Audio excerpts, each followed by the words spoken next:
Hello Room Fighters, it's Wednesday, November 10th. I'm Katie and this rotation's topic is Teach Something. So today I'm going to teach you a topic that's very near and dear to my heart, how to tip without looking like a jerk. So let's start with the basics. Most servers, whether they're a waitress or a pizza delivery boy or a room service attendant, don't get paid minimum wage. For some reason people think that they all get paid minimum wage, so tipping's optional. They don't. A waitress is going to make $4 per hour tops. I do room service. I get paid $6 an hour, and that's to offset the fact that nobody tips room service. I'm not sure what delivery drivers make, but I do know that it's less than minimum wage. Also, someone like a bellman or those sorts of positions, you don't get paid minimum wage either, because it's assumed that they're going to make tips. So if you don't tip them, you are cutting into their income, the money they need to live. Standard tipping in a restaurant is 18 to 20%. Now, I know a lot of people watching this right now aren't math kids and couldn't figure out what 20% is in their head, so I'm going to help you out. So let's say you go to a restaurant, and your total is $13.37. So all you have to do at this point is move the decimal point one spot to the left and drop the last number off the price. That's going to give you 10%, in this case $1.33. Now you can just multiply that number by 2 and you have 20%, and you're still golden if that's all you want to do. But what I usually do is I round that number, the $1.33, up to the next dollar. So it'd be $2 here. And then multiply that by 2, so the total tip I would give is $4. It's a little bit more than 20%.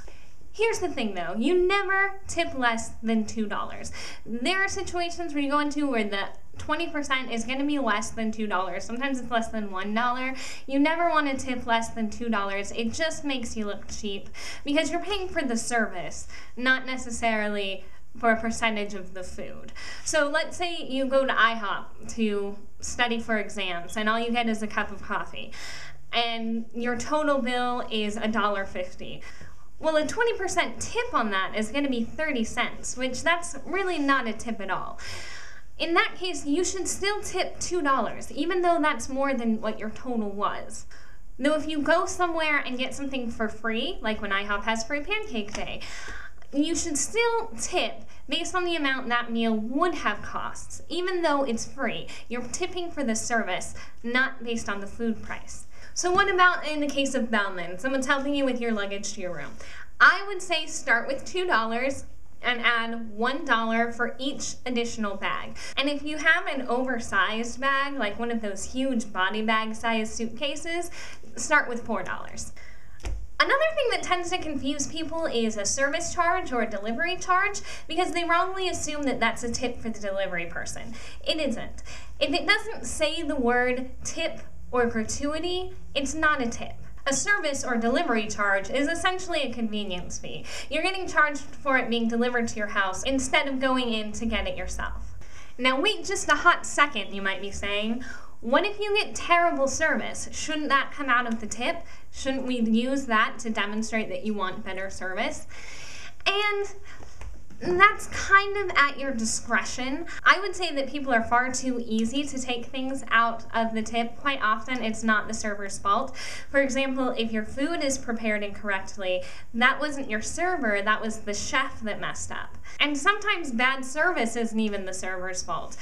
Maybe somebody called off and they're working 8 tables instead of 4, so they're only able to spend half the amount of time they normally would on each table. And because they're doing so much extra work, they're getting mixed up, which means not only you, but every other table is probably going to take that out of her tip. So even though she's doing more work than on a normal night, she might not be making any more money. When you take money out of the tip, the only person you're punishing is the server. So if you're upset with the establishment, it's unfair to the person that's serving you that you should take it out of their tip, because that's their livelihood. Now, if you do get really awful service, you can take some of it out of the tip, but it should be really awful service, and you should pretty much never not leave a tip at all. I mean, I guess if the server insulted your mother and slapped your wife across the face, then I wouldn't leave a tip. But anything short of that, you should be tipping at least a little because they did serve you all night. Well, room finders, I hope you learned something today. I'll see you at the after party.